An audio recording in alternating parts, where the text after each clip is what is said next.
নতুন আত্মপ্রকাশকৃত দল জাতীয় নাগরিক পার্টি, ন্যাশনাল সিটিজেন পার্টি, জামাত শিবিরকে ইঙ্গিত করে ছোট্ট একটা খোঁচা দিল। এটা জামাত শিবিরের সাথে জাতীয় নাগরিক পার্টির ভবিষ্যৎ সম্পর্ক কেমন হবে সেটার অনেকটা নির্ধারক। এই বিষয়টা আমরা আলোচনা করব। অতএব জামাত শিবিরের লোকজন এই দলটাকে কিভাবে দেখবেন?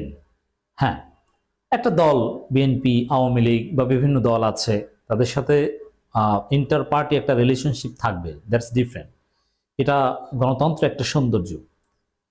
হেলদি কম্পিটিশন থাকবে, তার মধ্যে সম্পর্ক থাকবে, কিন্তু তার মধ্যেও বিশেষ কিছু দিক থাকে। যেমন বিএনপির সাথে জামাতের সম্পর্ক আর আওয়ামী লীগের সাথে জামাতের সম্পর্ক তার একরকমের না। জাসদ ওয়ার্কার্স পার্টির সাথে জামাতের সম্পর্ক আর চরমোনাই কিংবা খেলাফত মজলিসের সাথে জামাত ইসলামের সম্পর্ক তার একরকমের হবে না। দুইটা ভিন্ন দল।